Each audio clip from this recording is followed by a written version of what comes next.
আল্লাহ তুমি আমার গুনাহগার উম্মতকে বাঁচাও। বিশ্বনবী পাগলের মতো একবার হাউজে কাউসারে যাবেন, একবার সিরাতে যাবেন, একবার পুলসিরাতের দিকে, একবার হাউজে কাউসারের দিকে পাগলের মতো দৌড়াতে থাকবেন। তার কোনো গুনাহগার উম্মত যাতে জাহান্নামে ঢুকে না যায়। সেদিন কেউ সুপারিশ করতে পারবে না বিশ্বনবী ছাড়া। কিয়ামতের ময়দানে ওই বিভীষিকাময় সময়ে মুসিবতের কালে মানুষগুলো পাগল হয়ে বিশ্বনবীকে খুঁজতে আরম্ভ করবে। সবাই মিলে বিশ্বনবীর কাছে যে বলবে, ইয়া রাহমাতাল লিল আলামিন, ইয়া খাতামান নবীন, রাহমাতাল লিল আলামিন। দেখেন আমাদের কি অবস্থা, কি কঠিন বিপদে আমরা আছি, দাঁড়াতে পারি না, সূর্যের আলোতে ঘেমে হয়রান। আজকে কেউ সুপারিশ করতে পারবে না। সব নবীরা অপারগতা স্বীকার করেছে, তারা বলেছে আপনি ছাড়া কেউ নাকি আল্লাহর সামনে দাঁড়াতে পারবেন না, আপনি একটু সুপারিশ করেন। বিশ্বনবী বলবেন, আসো আসো, আজকের দিনে আমি ছাড়া আল্লাহর সামনে কেউ দাঁড়াতে পারবে না। বিশ্বনবী মাকামে মাহমুদে যে আল্লাহু আকবার বলে সিজদায় লুটিয়ে পড়বেন। আল্লাহ রাব্বুল আলামিন বিশ্বনবীকে এমন কিছু চমৎকার শব্দ শিখাবেন, ওই শব্দগুলো দিয়ে আল্লাহর প্রশংসা করে বিশ্বনবী কাঁদতে আরম্ভ করবেন। বিশ্বনবী এমন ভাবে অজর দ্বারায় সিজদায় লুটিয়ে পড়ে কাঁদবেন, রব্বুল আলামিনের রহমতের দরিয়ায় জোশ লেগে যাবে। রব্বুল আলামিন এই দৃশ্য থেকে সহ্য করতে পারবেন না। রব্বুল আলামিন বলবেন, ইয়া মুহাম্মদ ইরফা রাসাক, ও নবী আপনি মাথা তোলেন, মাথা তোলেন, আপনার কান্না আমি সহ্য করতে পারি না। নবী আপনি মাথা তোলেন, সাল তুতা, আজকে আপনি যা চাবেন তাই দেব। নবী আপনি সিজদা থেকে মাথা তুলেন, সাল তুতা, যা চাবেন তাই দেব। ওয়াশফা তুশাফা, যার জন্য সুপারিশ করবেন তার সুপারিশ কবুল করে নেব। বিশ্বনবী এবার মাথা তুলবেন। যে বিভীষিকাময় সময়ে প্রত্যেক নবী বলেছেন আমি পারবো না, প্রত্যেক নবী বলেছেন নফসি নফসি, আমার কি হবে আমি জানি না, আল্লাহ আমারে বাঁচাও। প্রতিটি নবী বলবে নফসি নফসি, আল্লাহ তুমি আমারে বাঁচাও, আমারে বাঁচাও। বিশ্বনবী মাথা তুলবেন, তুলে বলবেন রব্বি হাবলি উম্মতি, আল্লাহ তুমি আমার গুনাহগার উম্মতকে বাঁচাও। এই দুনিয়ার বুকে রব্বুল আলামিন সব নবীকে একটা করে দাওয়া মুস্তাজাবা দিয়েছেন, মানে যে দোয়া করলে কবুল হয়ে যায় সাথে সাথেই। দাও বিহা, দুনিয়ার সব নবীরা ওই দোয়াটা দুনিয়ায় করে ফেলেছে। সব নবীকে আল্লাহ একটা করে দোয়া দিয়েছে, নবী দোয়া করলেই কবুল। সব নবীরা ওই দোয়া করে ফেলেছে দুনিয়াতে। বিশ্বনবী বলেন আমি করি নাই। ওয়া ইন্নী আখতাবিউ দাওয়াতি শাফাআতান লি উম্মতি ইয়াউমাল কিয়ামাহ, আমার ওই স্পেশাল দোয়াটা আমি দুনিয়ার বুকে কঠিন বিপদে পড়েও কোনোদিন করি নাই। আমি আমার স্পেশাল দোয়াটা কিয়ামতের দিন আমার গুনাহগার উম্মতকে সুপারিশের জন্য রেখে দিয়েছি। আল্লাহ বলবেন নবী ইরফা রাসাক, মাথা তোলেন, আর কাটবেন না। বিশ্বনবী মাথা তুলবেন, আল্লাহ বলবেন সাল তুতা, আপনি যা চাবেন তাই দেব। ওয়াশফা তুশাফা, সুপারিশ করেন, সুপারিশ কবুল করব। বিশ্বনবী বলবেন আল্লাহ ওই স্পেশাল দোয়াটা দুনিয়াতে করি নাই, আজকে আমি তোমার দরবারে দাঁড়িয়ে কিয়ামতের দিন ওই দোয়াটা করছি। আল্লাহ আমার যে উম্মতের হৃদয়ে যাররা পরিমাণ ঈমান আছে, আমার একটা উম্মতকেও তুমি জাহান্নামে ঢোকাতে পারবা না। বিশ্বনবী পাগলের মতো একবার হাউজে কাউসারে যাবেন, একবার সিরাতে যাবেন, একবার পুলসিরাতের দিকে, একবার হাউজে কাউসারের দিকে পাগলের মতো দৌড়াতে থাকবেন। তার কোন গুনাহগার উম্মত যাতে জাহান্নামে ঢুকে না যায়। সেদিন কেউ সুপারিশ করতে পারবে না বিশ্বনবী ছাড়া। এজন্য 5 নম্বর আল্লাহ বললেন মান যাল্লাযী ইয়াশফাউ ইনদাহু ইল্লা বিইযনিহি, কার সাহস আছে, কার এত বড় বুকের পাটা কিয়ামতের কঠিন দিন আল্লাহর সামনে দাঁড়িয়ে সুপারিশ করবে? কারো ক্ষমতা নেই, কারো ক্ষমতা নাই। বিশ্বনবী সেদিন সিজদায় পড়ে উম্মতের জন্য কাঁদবেন, সবাই কাঁদবে নফসি নফসি, আল্লাহ আমারে বাঁচাও, আল্লাহ আমারে বাঁচাও। বিশ্বনবী বলবেন উম্মতি উম্মতি, বিশ্বনবী আমার জন্য কাঁদবেন, আপনার জন্য কাঁদবেন, আমাদের জন্য সেদিন কেঁদে কেঁদে জাহান্নামের দরজায় দাঁড়িয়ে আমাদেরকে টেনে টেনে জান্নাতে ঢুকাবেন। এজন্য এই বিশ্বনবীর ভালোবাসা যেন আমাদের হৃদয়ে ভরপুর থাকে। আমার ভাইয়েরা, প্রতি শুক্রবার বিশ্বনবীর উপরে বেশি বেশি যেন আমরা দুরূদ পড়ি। আমরা যখন বিশ্বনবীর সালাম দেই, দুরূদ পড়ি, একদল স্পেশাল ফেরেশতা আছে যারা বিশ্বনবীর দুরূদটা নিয়ে সরাসরি বিশ্বনবীর রওজায় যায়, যে বলে অমুকের বেটা অমুক আপনারে সালাম দিয়েছে। বিশ্বনবী নিজ কবরের থেকে নিজেই সালামের উত্তর দেয়।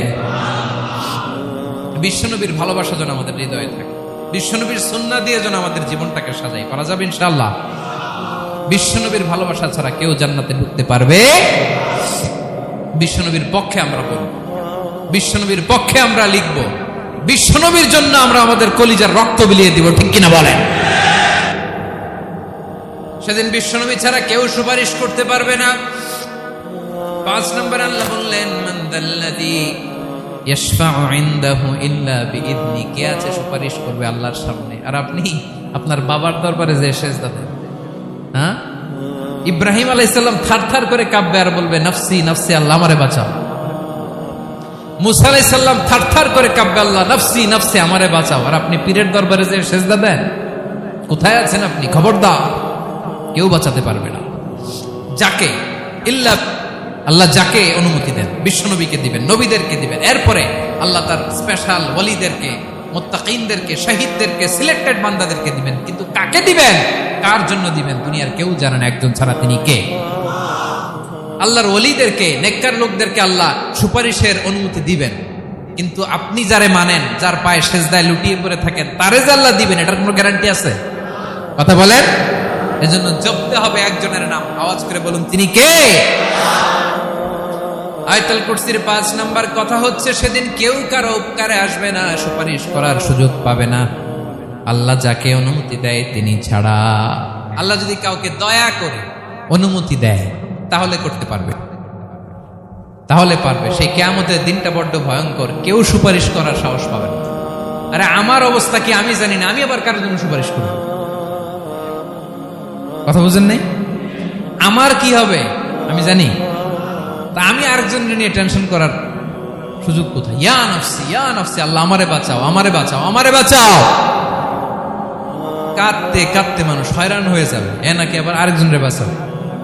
বিশ্বনবী বলেন, বিশ্বনবী একবার ছাগলের রান খাচ্ছিলেন, রান খেতে খেতে বিশ্বনবী বলেন, আনা সাইয়্যিদুন নাসি ইয়াউমাল কিয়ামা, আমি কিয়ামতের দিন সর্বশ্রেষ্ঠ হব, মানুষের মধ্যে সর্বশ্রেষ্ঠ সেরা আমি বিশ্বনবী। আলহামদুলিল্লাহ।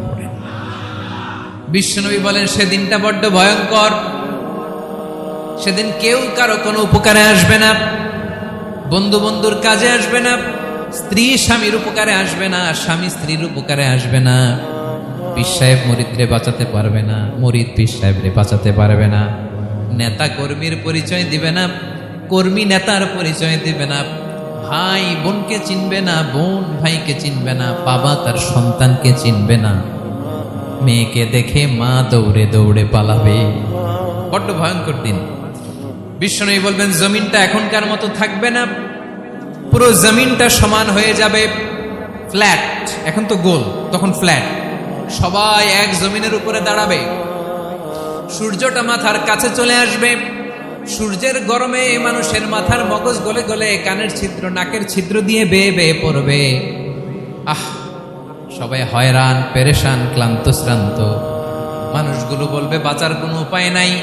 50,000 বছর মানুষ এরকম দৌড়াবে, চিৎকার করবে, কাঁদবে, বাঁচার কোনো উপায় নাই। সবাই বলবে, আহ, আল্লাহ যদি বিচারটা শুরু করতো, যা হবার হবে, আগে বিচার শুরু করুন। বিচারই শুরু হয় না, বিচার শুরু হইতেই 50,000 বছর।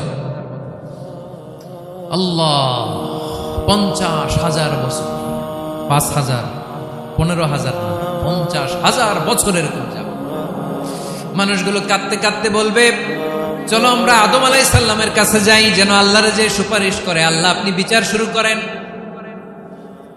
কিয়ামতের ময়দানে সবাই মিলে সাইয়েদনা আদম আলাইহিস সালামের কাছে যেয়ে বলবে, ইয়া আবাল বাশার, ইয়া আউয়ালাল আম্বিয়া, ও ও আদম নবী, আপনি দুনিয়ার বুকে প্রথম নবী। আল্লাহ নিজ হাতে আপনারে 60 হাত লম্বা করে বানিয়েছেন। আপনার সম্মানে ফেরেশতাদেরকে সেজদা দিতে বলেছেন। দুনিয়ার প্রথম নবী, প্রথম মানুষ আপনি। আপনি আল্লাহরে যে সুপারিশ করেন যেন আল্লাহ বিচার শুরু করে। আদম আলাইহিস সালাম বলবেন আমি পারবো না, কারণ আল্লাহ আমাকে একটা নিষিদ্ধ গাছের কাছে যেতে নিষেধ করেছিল, আমি ভুল করে এই গাছের ফল খেয়েছি। নাফসি নাফসি, আজকে আমার কি হবে আমি জানি না, আমি বড় লজ্জিত। আমারে যদি আল্লাহ জিজ্ঞেস করে কেন খাইছিলাম, আর কোনো উত্তর নাই, তোমারে বাঁচাবো কেমনে আমি? নবীরা থার থার করে কাঁপবে সেদিন। আদম আলাইহিস সালাম বলবেন আমি পারবো না, মাফ করো আমাকে, আমি পারবো না। ওই যে ভুল করে গন্ধম খেয়ে ফেলেছি, নিষিদ্ধ গাছের ফল খেয়ে ফেলেছি, আমি বড় লজ্জিত, অনুতপ্ত, আমি পারবো না। আজকে আল্লাহ এত রাগান্বিত হয়েছে, আগে কখনো আল্লাহ এত রাগান্বিত হয় নাই, ভবিষ্যতে আল্লাহ কখনো এত রাগান্বিত হবে না। আমি পারবো না। এক কাজ করো, তোমরা নূহ আলাইহিস সালামের কাছে যাও। কোন নবী? লোকেরা এবার পাগলের মতো দৌড়াতে দৌড়াতে আল্লাহর নবী নূহ আলাইহিস সালামের কাছে যেয়ে বলবে, ইয়া নবী আল্লাহ নূহ, আনতা আউয়ালুর রুসুলি ফিল আরদ, আপনি জমিনে প্রথম রাসূল। আদম আলাইহিস সালাম নবী ছিলেন, রাসূল ছিলেন না। এই দুনিয়ার বুকে প্রথম রাসূল ছিলেন আল্লাহর নবী নূহ আলাইহিস সালাম। সবাই বলবে, ও নবী আল্লাহ নূহ, রাসূল আল্লাহ নূহ, আল্লাহ আপনাকে আবদান শাকুরা, শুকরগুজার বান্দা বলে কোরআনে বলেছে। কোরআনে নূহ আলাইহিস সালামের নামেও সূরা আছে না নাই? আপনি আল্লাহর প্রিয় বান্দা, প্রিয় রাসূল। দেখেন আমাদের কি দশা, ঘামতে ঘামতে শেষ। জমিনটা তামার জমিন, সূর্যটা মাথার কাছে, কি করবো আর পারি না, ঘামতে ঘামতে আর কত ঘামবো, কত দাঁড়িয়ে থাকবো। আল্লাহরে যে বলেন বিচার যেন শুরু করে। নূহ আলাইহিস সালাম বলবেন আমিও পারবো না, আমিও পারবো না। আমি আমার ছেলের জন্য কথা বলে ভুল করে ফেলছি। যখন মহাপ্লাবন হবে আমি বললাম, আল্লাহ আমার কলিজার টুকরা সন্তান রে বাঁচান। আল্লাহ বললেন, ও নূহ, সে তোমার সন্তান না, কারণ সে ঈমান আনে নাই, সে পাহাড়ের উপর দাঁড়িয়েছে, দেখি কেমনে সে বাঁচে। ওই যে আমি একটা না বুঝে আবদার করেছি, আল্লাহ আমার উপর রেগে গিয়েছিলেন। আজকে আল্লাহ ওই ব্যাপারে যদি আমারে প্রশ্ন করে, আমার কোনো জবাব নাই, আমি পারবো না, মাফ করো। তোমরা সবাই মিলে আল্লাহর খালিল ইব্রাহিম আলাইহিস সালামের কাছে যাও। লোকগুলো পাগলের মতো খুঁজতে আরম্ভ করবে, অযুত লক্ষ নিযুত কোটি মানুষের ভিড়ে আল্লাহর খালিল ইব্রাহিমকে যে বলবে, ইয়া খালিলুল্লাহ, ও আল্লাহর খালিল, আল্লাহ আপনাকে বড্ড ভালোবেসেছেন, আপনি কাবা বানিয়েছেন, আল্লাহ আপনাকে বড্ড পছন্দ করেন। দেখেন আমাদের কি অবস্থা। আপনি যে আল্লাহর কাছে সুপারিশ করেন যেন আল্লাহ আজকে বিচার শুরু করে। আল্লাহর নবী ইব্রাহিম বলবেন আমিও পারবো না, আমি আমার জীবদ্দশায় 3টা মিথ্যা বলেছি। কয়টা? আসলে মিথ্যা না, একটু টুইস্ট করে কৌশল করে কথা বলেছিলেন, ওইটাকে হাদিসে মিথ্যা বলা হয়েছে। আমি জীবনে 3টা মিথ্যা বলেছি, জীবন বাঁচানোর তাগিদে কৌশল করে 3টা কথা বলেছি। আজকের এই কঠিন ময়দানে আল্লাহ যদি ওই 3টা কথার ব্যাপারে জিজ্ঞেস করে, লজ্জায় আমি মাথা দেখাতে পারবো না, আমিও পারবো না, আমিও পারবো না। আজকে আল্লাহ এত রেগে আছে, আগে কখনো এত রাগে নাই, পরেও রাখবে না। তোমরা সবাই মিলে বনি ইসরাইলের নবী মূসা আলাইহিস সালামের কাছে যাও।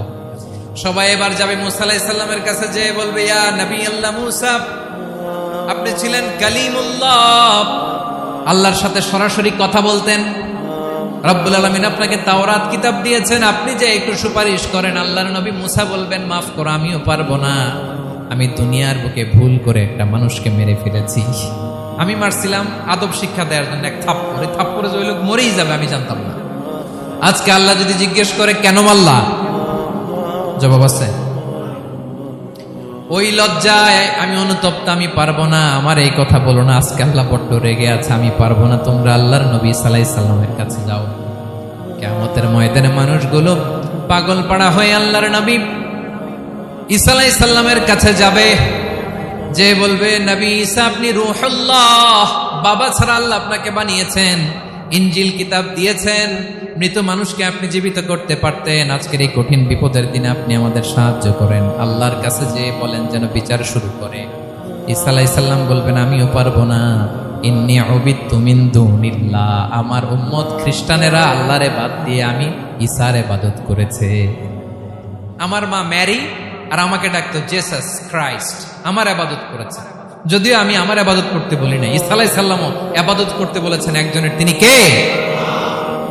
আল্লাহর নবী ঈসা আলাইহিস সালাম বলবেন আমিও পারবো না, আজকে আল্লাহ অনেক রেগে আছে, আমি পারবো না, তবে একটা পরামর্শ দিতে পারি, একটা সাজেশন দিতে পারি। আজকের দিনে এই কঠিন মুসিবতের কালে, এই কঠিন সময়ে কেউ আল্লাহর দরবারে দাঁড়িয়ে একটা টু শব্দ করার ক্ষমতা কারো নাই, একমাত্র আখিরি জামানার পয়গাম্বর বিশ্বনবী মুহাম্মদুর রাসূলুল্লাহ ছাড়া। মানুষগুলো এবার আগুনের মধ্যে পানি দিলে যেমনি আগুন নিভে যায়, দাউ দাউ করা হৃদয়ে জ্বলন্ত আগুন তাদের ঠান্ডা হবে। কিয়ামতের ময়দানে ওই বিভীষিকাময় সময়ে মুসিবতের কালে মানুষগুলো পাগল হয়ে বিশ্বনবীকে খুঁজতে আরম্ভ করবে। সবাই মিলে বিশ্বনবীর কাছে যেয়ে বলবে ইয়া রাহমাতাল লিল আলামিন, ইয়া খাতামান নবীন, রাহমাতাল লিল আলামিন। দেখেন আমাদের কি অবস্থা, কি কঠিন বিপদে আমরা আছি, দাঁড়াতে পারি না, সূর্যের আলোতে ঘেমে হয়রান।